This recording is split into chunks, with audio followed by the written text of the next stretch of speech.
Hi people, hello words and hello Philippines, it's me again. Let's Talk Vlog and shout out sa lahat mga Pilipino sa buong daigdig and sa Marcos loyalists and supporters. But anyway guys, mayroon tayong update guys sa inyo regarding po sa mga state visit ng ating mahal na Pangulo. Bagamat hindi po natin na-i-update ang iba at syempre, no? Dito po malalaman natin sa pamamagitan po ng ating sekretary ng DTI na si Secretary Pascual, na kung saan ay sinabi niya lahat ang mga nangyaring magaganda, ang mga nakuhang investment ng ating mahal na Pangulo, na kung saan soon as possible ay kasado na, kumbaga mag-i-invest na ang mga nakausap niya sa bawat bansa ng kanyang pinuntahan, no? Ika nga yung state visit niya dito sa buong daigdig, na kung saan ay dala niya po ang pangarap ng bawat Pilipino upang mapalago ang ekonomiya ng bansa. At alam po natin, nakikita ang kanyang hardworking. So guys, no, malalaman nyo rito at marinig nyo lahat ang magandang nangyari sa kanyang mga state visit, na kung saan ay mga foreign investor ay soon as possible ay nandito na po sila. Ang iba actually ay kasadong-kasado na, magi-import na. Kumbaga next week ay magpapadala na po ang bansa natin ng mga durian sa bansang China at sa mga karatig na Asian country. Ito po ay isang interview dyan po sa SMNI ni Mr. Dante ang Disigan ng Business and Politics. Courtesy po niya ito. Kailangan po natin i-spread ito sapagkat para malaman ng taong bayan. Kasi marami po kasi nagbabatikos na puro travel ang Pangulo. Pero dahil dyan guys, kukontrahin po natin sa pamamagitan ng pag-spread ng video na ito. So yun guys, panoorin nyo.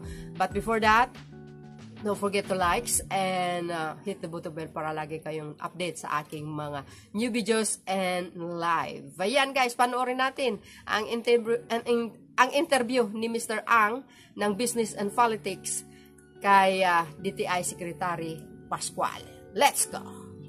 Bye, baboos! Business and Politics, Secretary Fred Pascual, welcome to our show. Thank you, Kling. I know you've been very busy. We've been trying to pin you down for several months, but you're obviously doing some important work. Well, finally I'm here, and we can have a good exchange. Thank you, Secretary.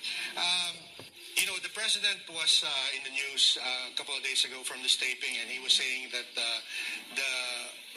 foreign trips that he's been busily doing are beginning to bear fruit. He didn't mention many of the details, but we know that the pledges amount to nearly 3.5 trillion pesos. I think BOI, I'm sorry, has some updates. Maybe you can fill in some of the gaps there. Well, the ones we have listed during our trips as prospective investors or investments, some have already materialized or beginning to get implemented. We generally cannot mention the specific company, but on the papers, for example, Tokyo Gas and Philgen have announced the commencement of their floating storage and regasification of liquefied natural gas, LNG.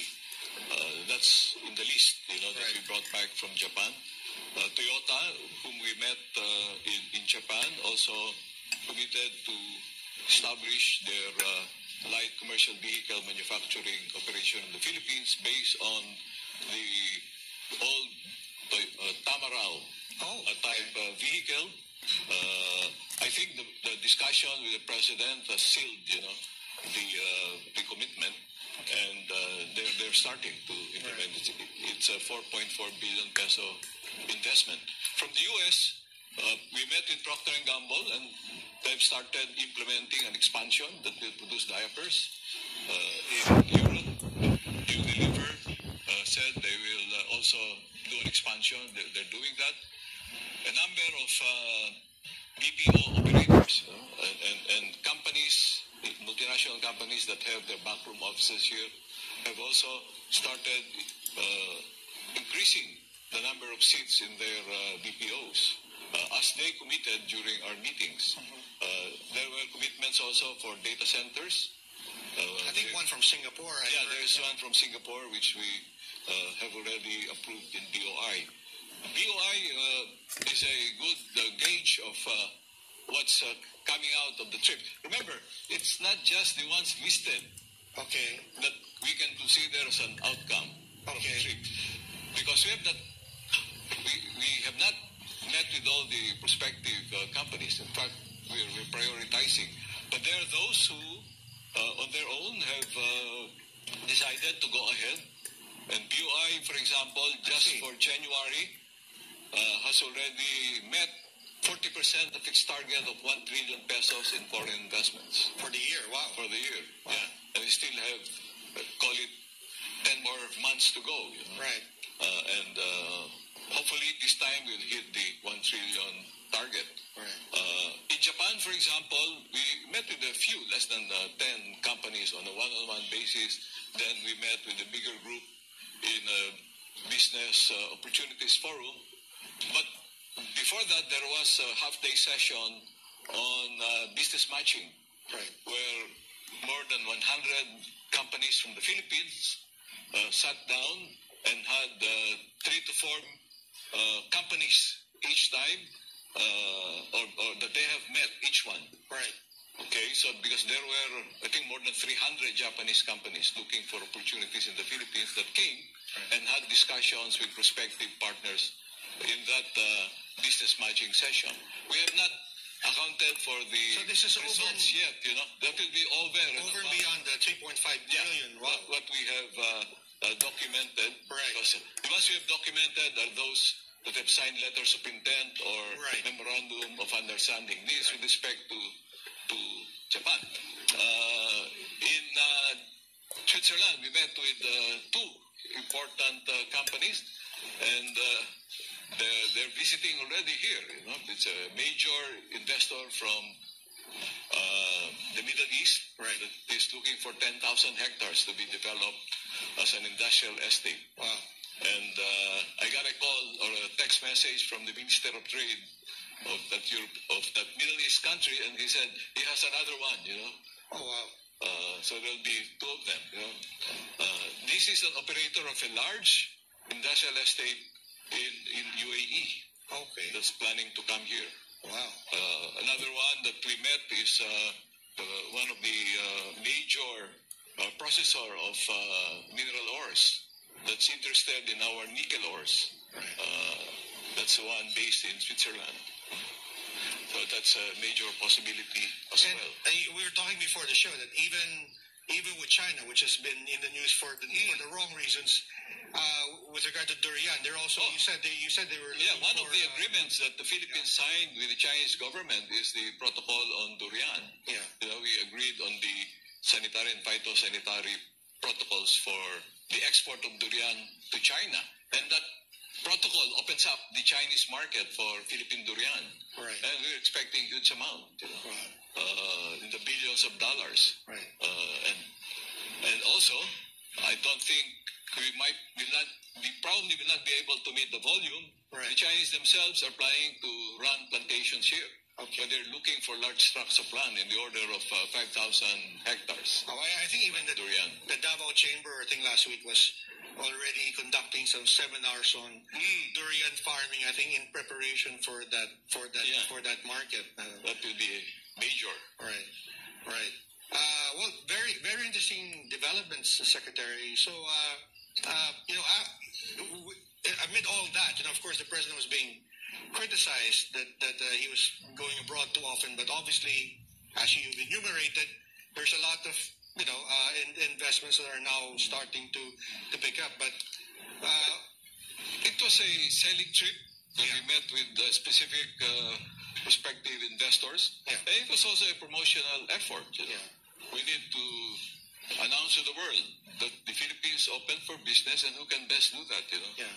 Well, we even wrote an editorial about that, supporting him on that. But he also mentioned that he will be taking fewer trips, at least for this year. That seems counterintuitive to the positive developments that we've been hearing. I think it's because we have already gone to the major You hit the major sources partners of investments and trade partners. You know? Okay. So the next time around, we'll be probably visiting some other non-traditional markets I see. and sources of investments. I see. Well, when you were talking to people abroad on these trips, what are some of the things that you've been hearing that reminds you of the things that we should be doing, prepare our country to be competitive in attracting investments? Yeah, many of the issues we're already tackling and aware of. You know, Yeah. For example, high power cost. That's a common, that's a common thing. That came out very clearly in our discussions. There is the issue of red tape, Okay. Ease of doing business, so we'll have to address that as well. Yeah. Well, what is exactly do you think is still missing? Because you've come from industry, right? We do have a law on the ease of doing business. We even had the result of that, the anti-red tape authority. But still, we're still seeing or hearing comments that we need to work on that. Are those legitimate complaints, you think, or is there a lag between the execution and the appreciation of the? It's a big issue to tackle because it involves two levels of government, national and local. Okay. We have a pending executive order which we drafted for the president, and this is on the establishment of green lanes at the LGU level. Okay. Where we will ask the LGUs to assign a specific office and individuals to take care of the processing of permits and licenses. That's usually where the bottleneck is. And then the national level, a one-stop shop at BOI. Okay. Well, are you working with, let's say, the League of Governors or League of Mayors?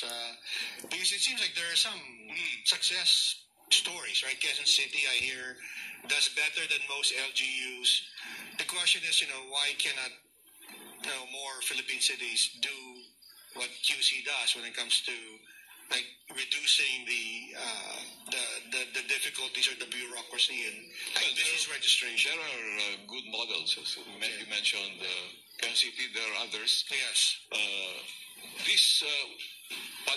I will call this a temporary or interim solution because in the long run, what will happen is that we will digitalize the operation down from the national government down to the local governments. Right. And this digitalization process will really streamline government procedures. Right. And that's a priority. It's a priority program of the government. Right. In fact, it's in the PDP, the Philippine Development Plan, right. And it comes out in discussions abroad.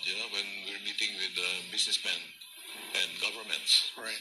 Well, lastly, sir, before we go on break, governance, that's also a major personal advocacy of yours. Is that an issue? I mean, has that come up? Or maybe what else has come up? Well, governance is a big issue, particularly in certain areas. For example, in the supply chain between farms and the retailers, right. There's a lot of governance issues that have to be addressed, particularly in terms of traders taking advantage of the inability of farmers, for example, to store their produce. Yeah, we're fortunate to have the president himself acting as Secretary of Agriculture. That's right. That helps, and there are important programs that the Department of Agriculture is doing, and TTI is cooperating to address the logistical and supply chain issues. For example, we have an agreement with the OTR on we call it Let's Go. It's logistical efficiency in transport or something for making sure that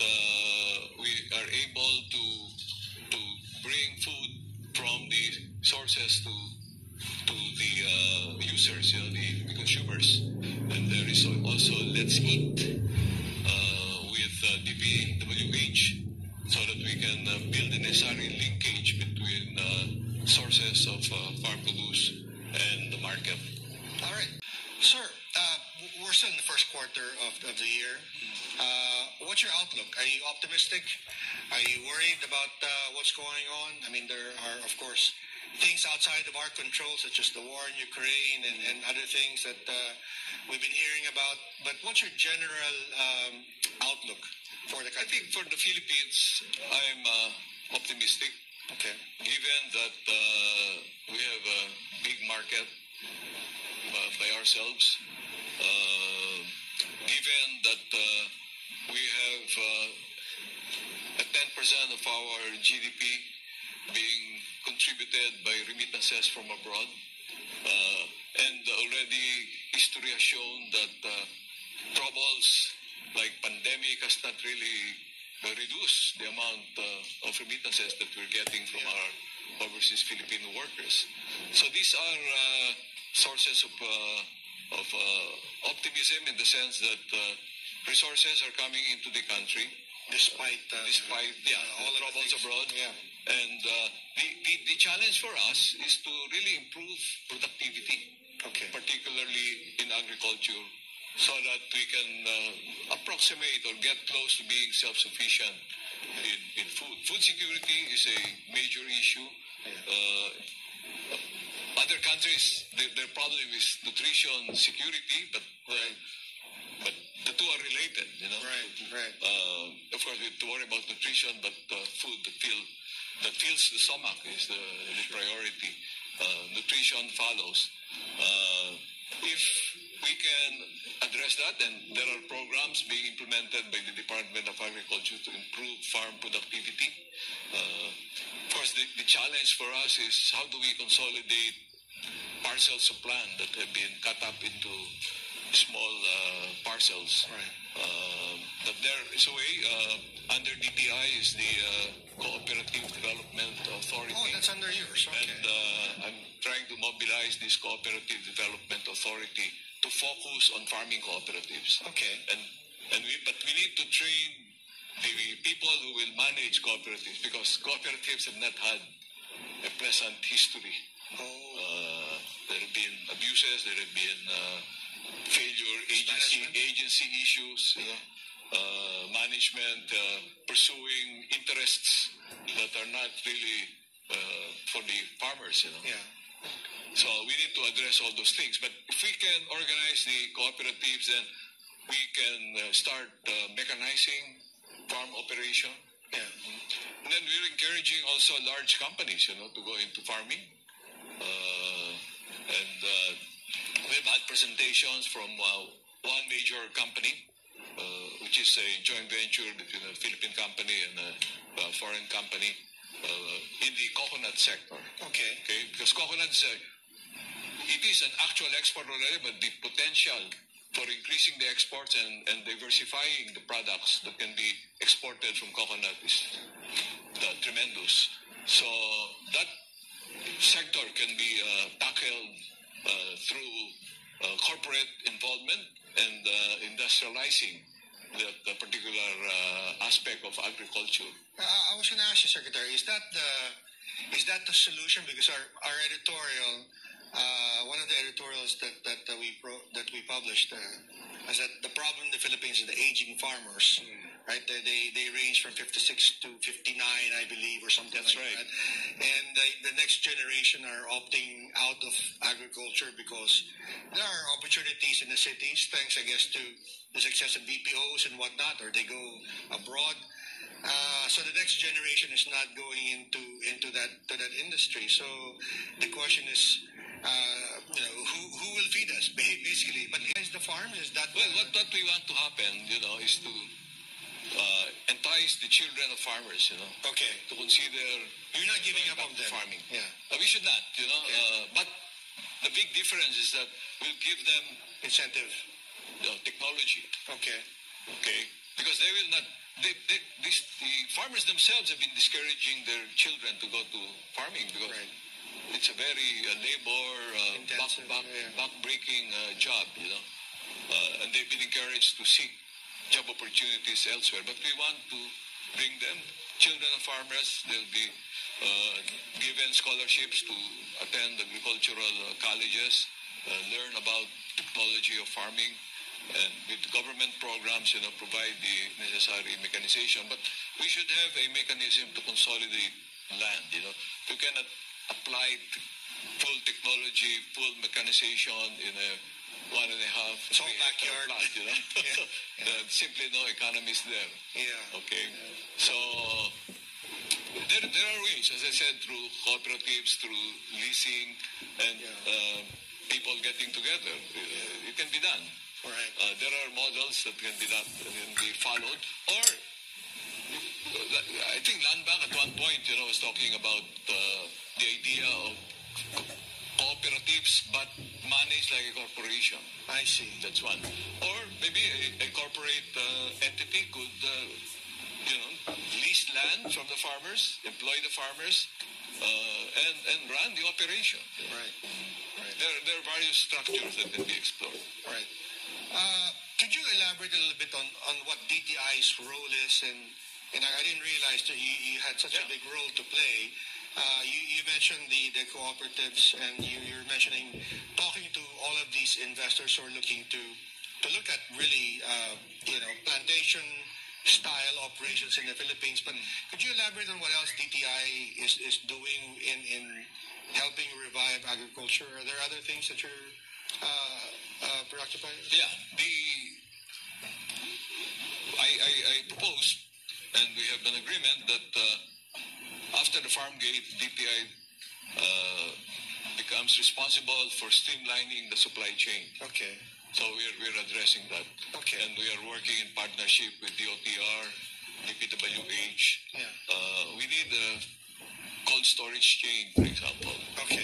So that farmers will not be beholden to traders who would buy the products upon harvest. Right. Because the farmers cannot keep their harvest, no storage. Right. So I was already talking with our officials that for 2024, we'll get more allocation for doing cold storage chain and other facilities to take care of the harvests of our farmers. So are you looking to, is the government looking to operate these facilities? Or are you looking at maybe providing the financing so that the farmers can buy these storage facilities? Yes, various combination. Okay. There are organized cooperatives. The cooperatives can be asked to manage cold storage or other farm produce storage with funding from the government. Okay. Government can go into PPP with private entity.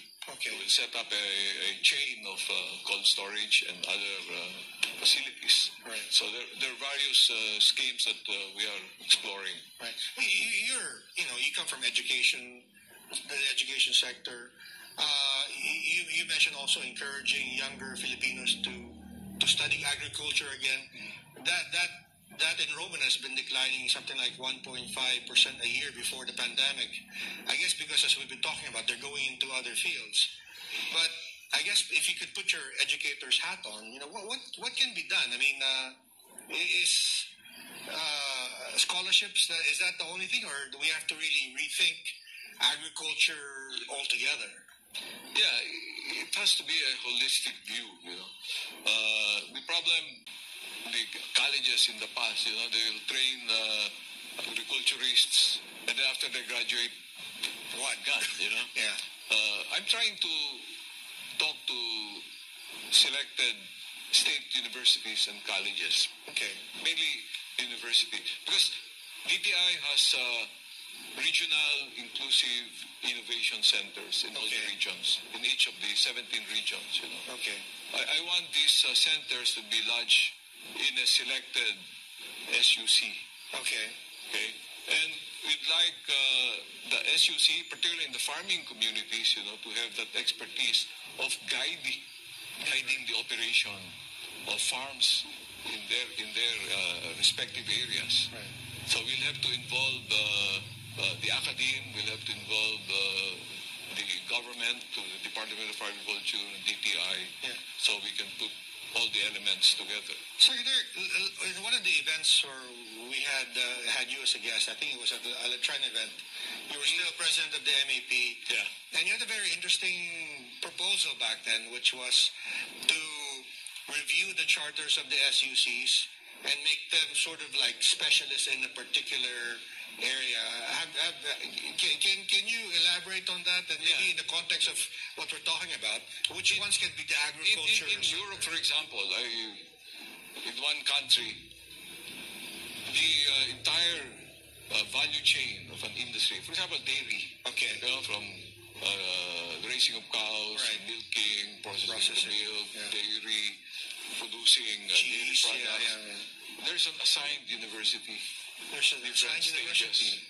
So they'll focus on the R&D requirements, the management, the know-how, training for the people engaged in the industry. That's the concept that I'd like to implement. That's what I had in mind, when we were trying to provide our recommendation to the incoming government. I didn't anticipate that I'll be in this position that that I might be able to implement what I was recommending. Yeah.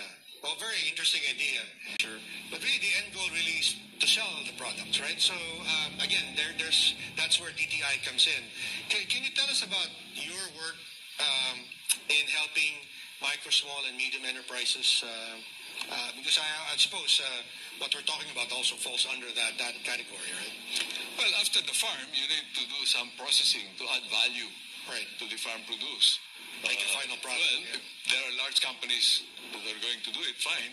But normally in various regions of the country, you just have small businesses. Yeah. So, and this is already ongoing, We have the OTOP program, one town, one product. And I've seen their products, they're good. Some airports have OTOP stores, so tourists and Filipino travelers can see them. Then we have, after that, we have the Go Local stores. These are products that have achieved a certain level of sophistication. But I noticed that the scope or the market reach of these enterprises are limited, to where they are. So one solution is really when there is a technology solution to that, It's already available, the e-commerce platform. The internet, Okay. But the first step is for us to catalog. What's going on. We don't know which and what SMEs or MSMEs are doing what. So we'll catalog and then put them in an e-catalog and eventually use the catalog for purposes of, say, government agencies to scan the catalog and to see which products they need are available from local sources and what quantity. Okay? And at some point, hopefully soon, we'll make it mandatory for government agencies to buy from MSMEs, mainly SMEs, if the products are available locally. But the government is the biggest spender, biggest consumer in the country. And we still import, some of the things government is using. But if purchase or the market can be assured, the MSMEs will help the small businesses to gear up and increase their production capability and achieve a certain level of quality so that they can supply the requirements of government. Well, I was going to say, Secretary, that the Magna Carta for MSMEs, doesn't it already require all government offices, all the way from the national government all the way down to the local governments to set aside 10% of their procurement budgets for MSMEs? But yes, we're trying to track that, but it's been forgotten. Yeah, but that's 10%. I'm thinking of more than 10%. More than that. Okay. Yeah. And the problem with, I'm not sure, I'll check this, whether it's mandatory or just give a margin of preference in the bidding process. No. What we want to happen is that it's not just a margin of preference, but actually a requirement for them to procure locally if it's available. Yeah. My recollection, Secretary, is that it's mandatory, but here's problem that I heard of. I don't know if this is the same situation forever, but the Department of Education, I think, was trying to procure desks made of bamboo. Yes. Except that when they were facing Congress during their budget hearings, they're saying there were no suppliers who were able to qualify for the bidding. I don't know whether or not that particular procurement item was too large for any single MSMEs to fill up, but they were saying that nobody came forward. I mean, what do you think? That's precisely what we want to address through an e-catalog. Okay. So we will have a view Right. across the country what's available. Right now, We have no idea. no idea. You know, Yeah. Government is required to procure, but from whom? Where? Yes. Yeah. The information is not available. Right. So we want to address that informational gap. You know? So government, there is that law requiring mandatory purchase of up to 10% of their budget can be realized. Right. Right. We need to develop the means Right. to make it happen. Yeah. The other thing that's in that law that's I think talked about more often is the provision that says that financial institutions should set aside 10% of their total loanable funds for MSMEs. But I think for that particular provision, there was an ending year, and I think it's already passed. I mean, but even then, it was never complied with. So I think that's an alternative to the Agri-Agra I see. loan, I if see. I'm not mistaken. Okay. And the problem, again, the banks are not geared to financing Shopping free shipping! Bestie, ano? Shopping free shipping! Shopping free shipping! Shopee's first mega sale of the year! Shop now! financing small businesses. Yeah. Well, you should know. The transaction cost is simply too high. Yeah. That's why there is a market for the so-called microfinance institutions or the 5/6 operators. Yes. Because the 5/6 operator will actually bring the money to the borrower Yeah. and then collect the money from the borrower, Right. saving the small businessman the high transaction cost of having to go to the bank, transact, and then go again to the bank to repay. But you were also a banker, before government.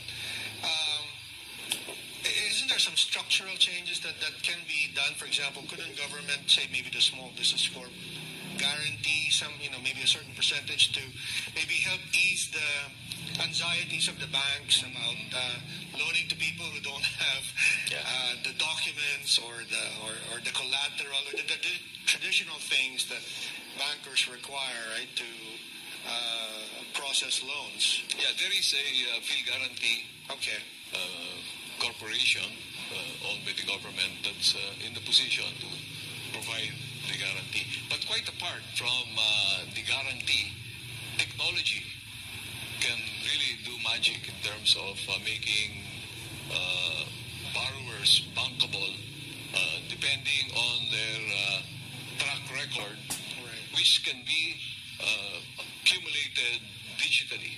There will be digitized data on their transactions if they are, for example, on an e-commerce platform.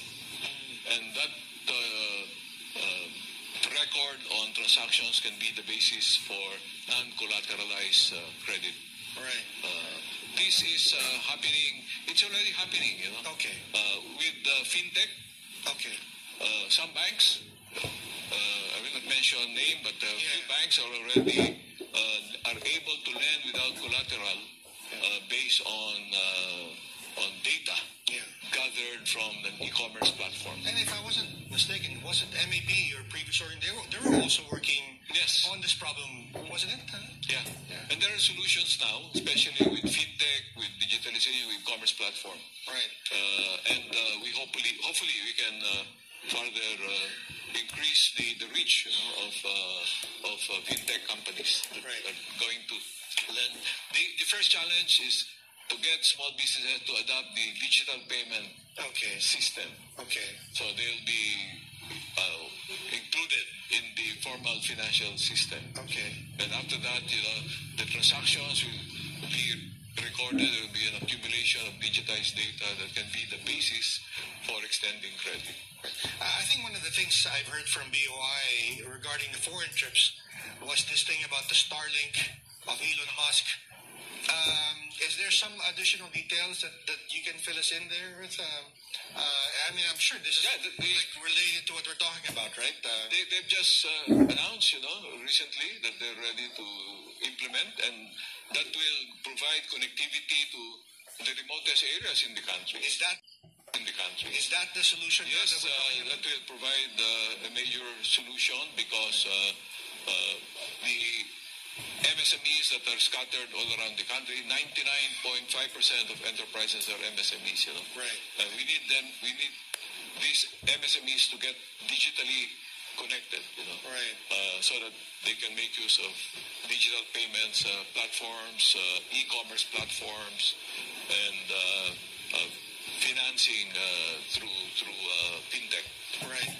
Do you think, Secretary, that there's also some sort of social preparation that needs to happen also? Because, when we passed that Magna Carta for MSMEs, obviously the small businessmen have the money, right? They just felt intimidated, I suppose, to go to a bank and fill up the form. I mean, they have the resources. I mean, and from what I understand, they are able to pay, right? So that's not the issue. It seems like there's this mindset that going to banks is not for them, right? Filling out forms is intimidating. Is there a need for that, to address that, social preparation? I think there is a need to train the farmers or the small businesses, businessmen, about the wonders of technology and how they can transact without having to go to the bank. Because they had no trouble paying the 40% from the 5-6, right? So, that's right. So if they know that they can save, they will deal. Yeah. It has been tried before, but there was no support from technology by technology. Like, remember the money shops set up by one bank before? Yes. Still manual dispensing of loans and manual collection, pictures. Now, all these things, loan releases, collection can be done digitally with digital payment. Well, I know MAP here, your previous group, was also working on financial literacy. Is that also part of the solution? Yes, even DTI has programs. Okay. To familiarize small businessmen, to the wonders of technology. Right. And we have a mentoring program, Go Negosyo, right. Where we're working closely with Joey Concepcion, for example, in promoting mentoring among those who know, so that they can teach the small businessmen on various aspects of running a business, including technology. Right. So, in talking about MSMEs, how do we encourage more people to look into the higher value innovations, right? When we talk about entrepreneurship in Israel, for instance, they're talking about high tech, and they're talking about their country as a startup nation, and so is Singapore, right? With seemingly small enterprises becoming unicorns.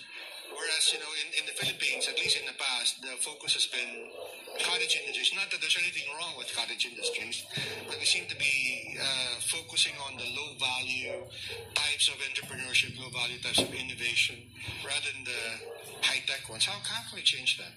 Well, firstly, we need to have more technology incubators and accelerators around the country. Okay. DTI has negosyo centers, which can be where small businessmen can go to learn more about technology. Normally, the high tech thing is normally incubated in a university. Okay. So we need to get our university students. Again, it's a component that has to be. Like AIM, for example, is now offering an undergraduate degree in digital technology, so which is a big step towards upskilling and reskilling our people, because that's where growth is. Everything is getting digital, so we better have the people who have the skills, All these things in the fourth industrial revolution technologies are based on digital technology, AI, Internet of Things. Yeah. Is there a particular sector that needs more attention than the others to realize that dream of industrialization? I think we can start with what we have already. We are a major exporter of electronics, semiconductors. Okay, there's something to build on. Yeah. So we just build on this, go up the value chain. Right now we're just doing assembly and testing. Right. But we need to produce at some point the wafer, Right. that goes into the semiconductor manufacturing, or the IC design. Right. More sophisticated involvement in the digital world. Aerospace, we have a major MRO company, Lufthansa Techniques, operates here and still expanding. I visited their operation recently, and I saw the servicing of the biggest aircraft in the world, the Airbus 380 Series 800. They have that capability and becoming popular, among airlines. That's the other area, aerospace. And then the processing of our mineral ores. Okay. We cannot just be exporting raw materials, raw ores. Yeah. And leave the value creation to our importing companies. We need to add and create the values right here and export semi-finished products, maybe initially, and eventually finished products. Right. Some cathode or components of battery, but eventually we need to build the batteries here because we have the key ingredient, the key raw material for battery making, which is nickel, an important green metal. We have copper also. That's very much needed in the electronics industry. Yeah. So related to this will be the electric vehicles that we are aspiring to develop as an industry in the Philippines. I know there's an EO for that, but there's a law, EVITA. Yeah, but there was also an executive order that I think the NEDA announced to encourage more EV usage. That was the EO on reducing the tariff on importation of EVs down to zero. Yeah, but the thing that confused me there was that if we are, trying to encourage manufacturing, why are we not giving it to that tariff privilege to CBDs? I mean, completely built up units rather than knock down. It's stage by stage. Okay. You need the critical mass of electric vehicles in the country to encourage the setting up of charging stations. Okay. If you have that ecosystem, and then you already go to the next. Then you go back, integrate backward, and do assembly here. Right. And then eventually production of some of the components. We're producing number of the components already, like wiring harnesses. Right. We're a big exporter of Yazaki Torres wiring. Yazaki Torres type. And batteries. Yes. The cost of battery is half the cost of an electric vehicle. Right. So if we can produce that locally. Right. And then, of course, the other area, we need to further improve our IT Pbbm operation to go up the higher levels of value, the higher value ranks of the ladder. And as you said, hopefully we will be exporting these things. But the key there is also what you have been working on, which is the Regional Comprehensive Economic Partnership, right? To open up these markets. We've been talking about that for many months now. What's the latest? The latest is that it has already been sponsored by no less than the Senate President and the Senate President Pro Tempore on the floors of the Senate last week. I was there, and after this interview, I will have to rush to the Senate for the further deliberation. Right. Hopefully, we can get it done because we need RCEP. If I were to succeed, in making the Philippines the industry hub for a number of sectors, You need that. We have in mind. We need that for buying components and for exporting in the region and in the countries that are part of RCEP. Yeah, but how hard has it been, Secretary, to convince people to have this mindset of yours, which is to go after the possibilities so we can sell to other markets? Because the objections to RCEP has been the fears that foreigners would come in and compete with our local industries, but they don't mention the possibility of us going outside, right? How hard is it to the mindset of just worrying about our being at the receiving end? But we can be more proactive and as I already mentioned, we can produce here and export from here, and we need RCEP for that purpose. Right.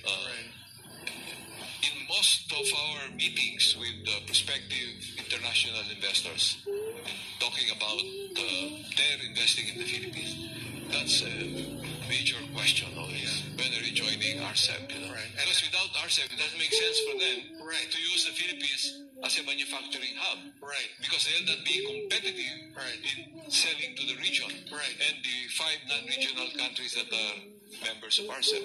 Right. Well, and I think you were correcting me earlier because I was saying that only the Philippines and Myanmar are the left outs, but you said that Myanmar doesn't count because it's not an original. So we're technically the Philippines is the only one that has not yet ratified it. Yes, among the 15 countries that originally agreed to go into this partnership, only the Philippines has not ratified the agreement. Well, I hope we're odd man out so far, but I hope not for long. Not for long. You're working on other free trade agreements that are similar. Could you talk about that? I know there's one in Europe that's been... hopefully Korea I'll be able to sign soon. Okay. Because that's in an advanced stage. We're in the process of reviewing our free trade agreement with Japan. Okay. We call it GPEPA. Philippine-Japan Economic Cooperation Partnership Agreement, GPEPA. And then we're in the process of getting our GSP Plus coverage for Europe by EU. I've gone on a mission to EU, met with my counterpart there in the EU Council and the EU Council and the EU Parliament. Then the US has also, we need the US to renew our coverage under US GSP, which expired in December 2020. Oh, okay. So we don't have that preferential tariff arrangement with the US. Okay. And I think we will eventually get that renewal. Okay. But I told my counterpart, the Secretary of Trade, Gina Raimundo, that and my counterpart when it comes to trade, the U.S. Trade Representative Catherine Tai, that beyond GSP, we want to resume our negotiation for a free trade agreement to have a more permanent platform to seal our trade relationship. What are the challenges? What have been the stumbling blocks? I mean, I think kind of ironic because of our internal history with the U.S., right? Yeah, there are all internal constraints in the U.S. Like the President Biden has announced no more free trade agreement with anybody. Okay. So we'll have to go around that and see. Right. If we can still pursue an FTA. And US. Europe is an important one also. It is because there are products being produced here that are being sold to the European market. Am I correct? 6,000 something plus products that benefit from... Yes, we're not utilizing all those tariff lines. Okay. Yeah. Well, again, but a significant amount. Yeah. And that's the question, Secretary. Why are we not doing that? I mean, what's the... I guess that's what you're working on, right? The bottleneck. We need the manufacturers, we need the investors to put up the manufacturing facilities to produce those products here. Yeah. They can be local investors or foreign investors. Are you getting positive signals from EU about the possibility of getting that? Yes, we made long presentation and representation. Also, a contingent of our legislators went to the to lobby for the renewal of our GSP Plus coverage. Well, one selling point that I've emphasized is that culturally, the Philippines is the most akin to Europe, in ASEAN and Southeast Asia, given our background, Yes, formerly colonized by Spain. by Spain and the Christian culture that we have. I'm not talking of religion, but the culture. Well, Secretary, it's been a pleasure talking to you.